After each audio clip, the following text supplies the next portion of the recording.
Good afternoon, everybody. Happy Saturday and welcome back to another video. For those of you who are new, my name is Vanessa. The name of my channel is Lifestyle with Vanessa Stevens. And for all of my new subscribers and my returning viewers, thank you so much for returning.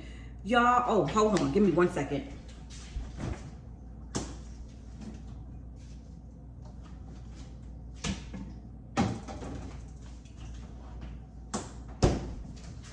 I am so sorry about that, y'all. I am just returning back in the house. It is hot outside and I'm not complaining, y'all. I am loving it, but right now I am sweating to death. I'm not gonna complain at all this week. It's supposed to go up into like the low to mid 90s. I've been waiting for this, so I am not complaining, but however, I am hot. I just walked through the door a few moments ago, but give me 1 quick second. Let me just cool my insides out a little bit.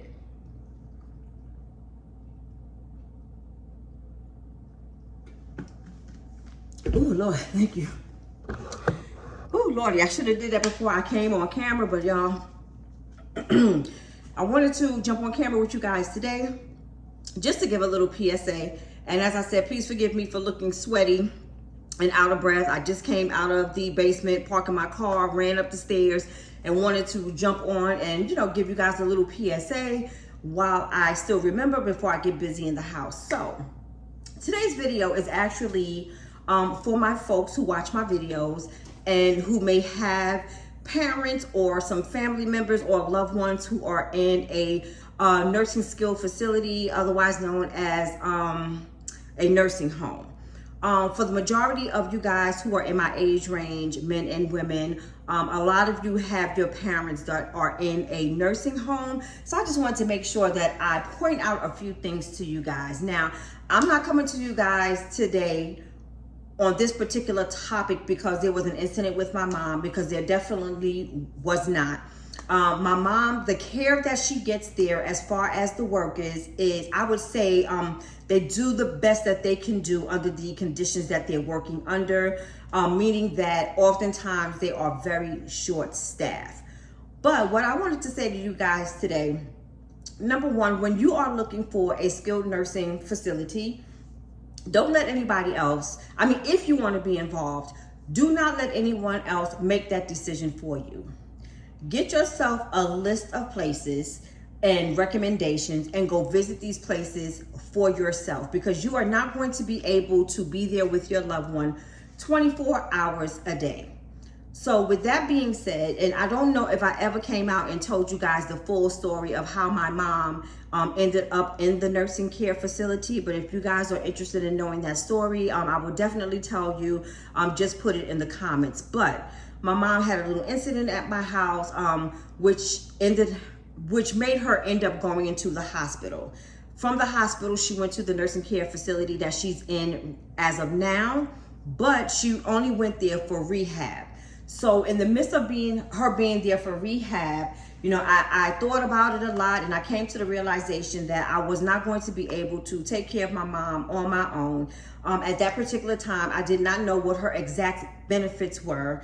I was in the process of looking for employment and trying to relocate at the same time.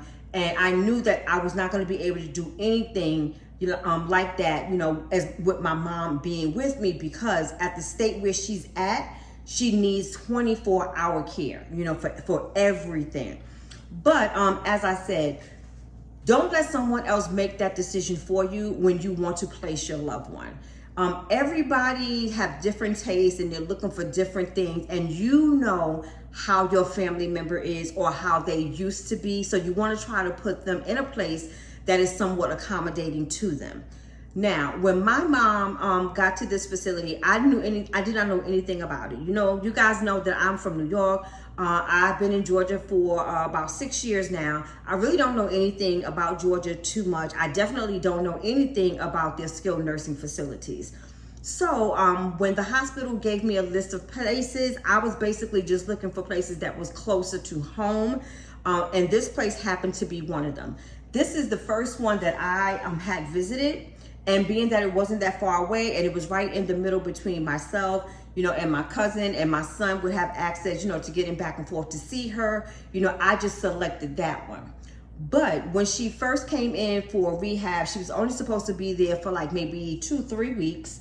So within that time, being that all of this was new to me, every day that she was there, I stayed there and I spent the night with her. So I developed, how can I say, I developed little friendships like with some of the workers that were there. But on this, like I said, when she first went in, she was on a rehab side. So the rehab side and the skilled nursing side is totally different. So like I said, I became, a little close with some of the workers on the rehab side, as far as the nurses and the CNAs. And I also became familiar with the manager who was managing the facility, and the person who does the admissions, the registration, the social workers, what have you. I work in healthcare, so I try to, give everybody the benefit of the doubt until I can't. I also know, I've never worked in a nursing care facility, but I know from working in the hospital, it can be overwhelming.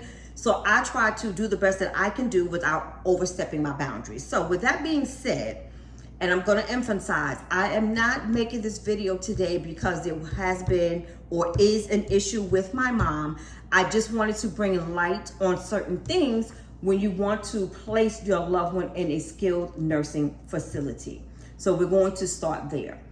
Now, the care that my mom receives from the workers there, and I mean her CNAs and the nursing staff, the social workers, the physical therapists, and whoever else, people in admitting, people in registration, people in placement, they are all wonderful.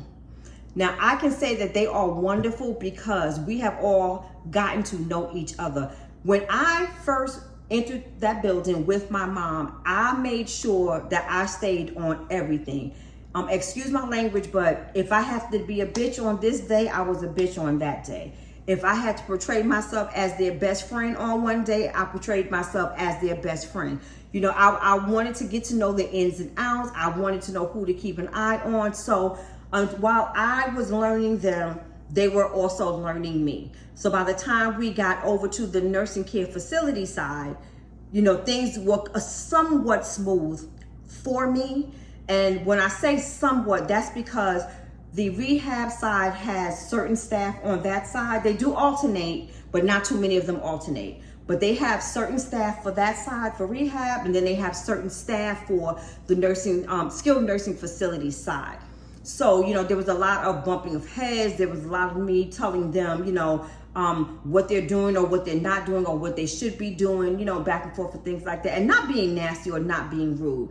Now, what I'm saying is, it's best for you to get a rapport with the people when you decide that you want to place your loved one there. And the reason why I'm saying that is because all throughout the time that I've worked in history, I have always heard that nursing homes have bad reputations. And now that my mom is one, I can understand why they have the reputation that they have. And I'm not going to say all of them, because no two places are alike. But I can say that it's very overwhelming. It's very overwhelming because now that my mom has been there for a couple of months, and like I said, I was at a point where I was going every day, even spending the night. So people were getting used to me. They got, close to me where they were able to trust me, when telling me different things. I also told them what my background was. So a lot of them, especially the younger ones, would connect to me. So a lot of these nursing homes get a bad rap because a lot of the nurses and CNAs, they're overwhelmed because they have so many patients on one. Like one CNA, one nurse can have like 20 something patients, in their shift. And that's a lot for one person. So when you get your parents or loved one into a skilled nursing facility, I would say the first thing that you need to do is sit down with the social worker, which is what you guys are going to do anyway, because they're going to set up a care plan. So in the midst of that conversation with them, let them know who that loved one is. What things did they like when they were in their right mind? Like my mom has OCD like me. She is going to get up early in the morning. She's going to make up her bed. She is going to wash her dishes. She's going to mop her floor. She is going to clean the house from top to bottom. So in her mind, where she's thinking that she's still at home, These are the things that she wants to continuously do. So they don't know these things, you know, about my mom. So it's like I had to initiate and let them know. I even had to go out and tell them, listen, if you guys need help with folding laundry, let my mom fold some laundry. You know what I mean? Even if she wants to take her food, her plate that her food was on when she's done eating, let her throw it in the garbage and then let her wash the plate and then you guys can take it. My mom has to feel like she's doing something. So, you know, I had to train them on her characteristics.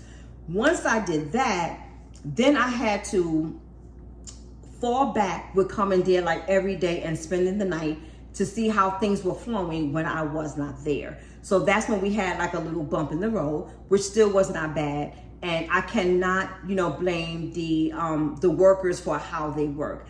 I always say, you know, from starting at the lowest position in the hospital, you know, as far as working as patient support up to middle management, I do understand that it is a lot.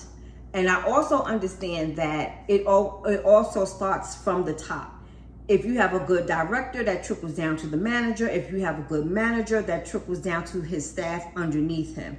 And to me, I feel that this place, a lot of things that go on, which may be minor to some people, but not minor to me, could be resolved if it was handled differently by management. And, you know, it's bad to say, but my mom is in a good place because everybody is used to me. They know my face. They know when I'm coming. If I have to raise holy hell, I'm going to raise holy hell. They know on a good day, I'm coming in with some snacks, you know, for the whole staff and for the residents and everything. So we have gotten to that understanding. But there's a lot of people who don't take that time to also think about the caregivers that are there. And that's when they clash. And in all honesty, and it's not fair, but when they are familiar with you, they will treat your loved one better. Well, I'm not going to say better. They will make sure everything is aligned according to how you want things to flow if they have a relationship with you. Like now, there is a difference between the Monday through the Monday through Thursday staff and the Friday through Sunday staff. So everybody had to get on board with me. So now the weekday staff, I don't go during the week anymore because once I started feeling a little bit comfortable with them and I knew that they knew how to handle my mom, you know, I pulled back on the weekday because I also wanted my mom to get used to me not being there and not doing things for her, you know, on a regular basis every day. So there were some bumps in the road on the weekends. So they had to learn, you know, that my mom, first of all, she is a dementia patient. She's not with rehab anymore. My mom, let me tell you, I think she's maybe 1 out of 5, maybe 1 in 5 that is able to walk on their own with just wheelchair assistance. With a walker assistance. Everybody else is in a wheelchair. My mom's health is good. Not saying that it's perfect because my mom is 89 years old. But other than that, physically, she's good. She wants to get up. She wants to get around. She wants to do things for herself. Things that she can do or that she thinks that she is still able to do are the things that she wants to do. But, you know, I had to let them know my mom has dementia. She's at fall risk. So these are the things that I had to go through with them when my mom first, you know, started on that side of the unit, which is the nursing home side. I had to let them know that she's a fall risk. So please keep your eye on her. For those of you who've been following me for a while, you know that my mom's had 2 falls while she was there. I also had to let them know that my mom, for whatever reason, and I'm not sure why, but she was also doing this at home, like when she started progressing in her stage of dementia.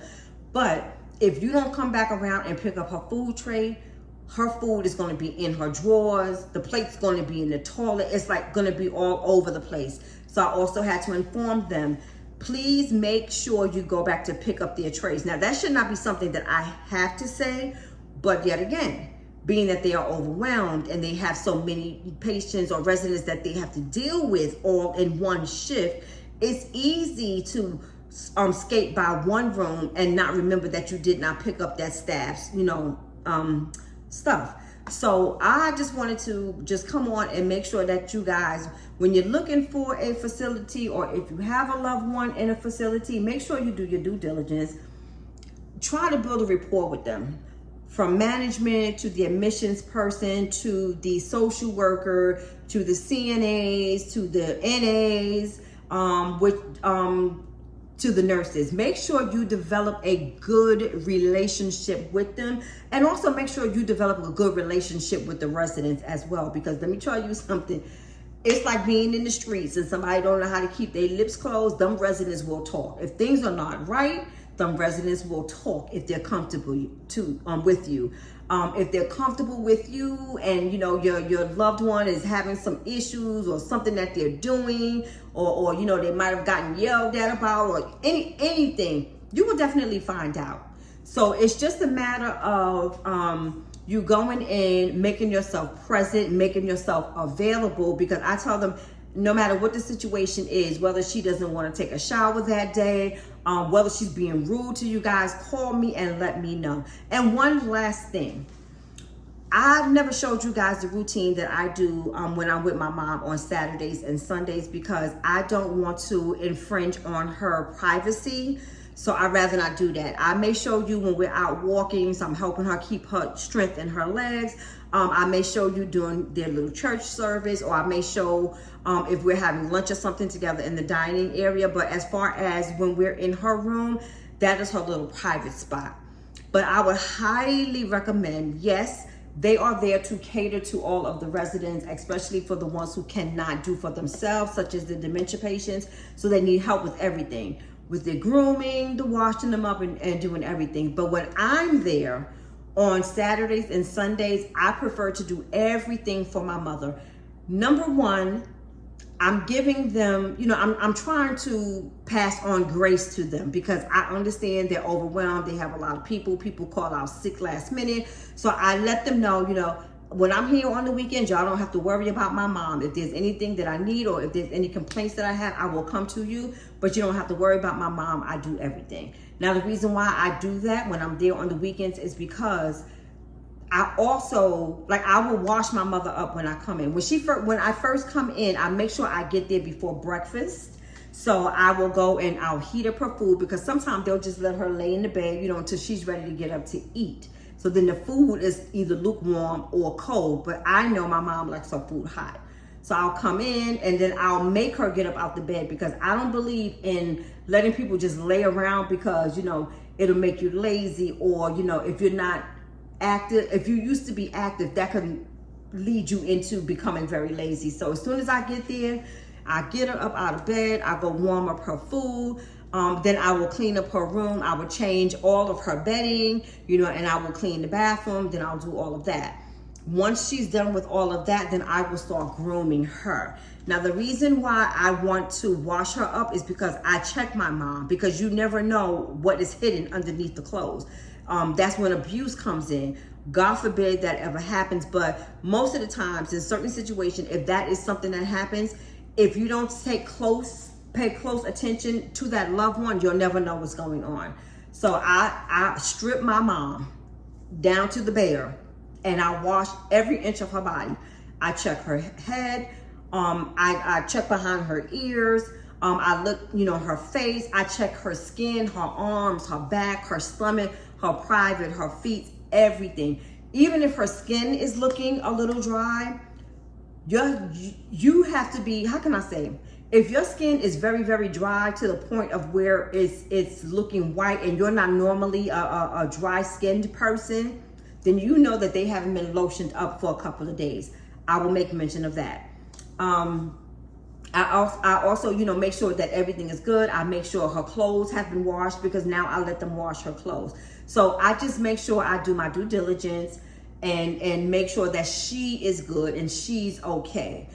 Because like I said, if you don't do these things, you'll never know. So to reiterate, if you are looking to place your loved one in a nursing care facility, yes, you can accept referrals, but please go check them out on your own and make sure that it's not even for you. Make sure that it is compatible to the needs that your loved one needs.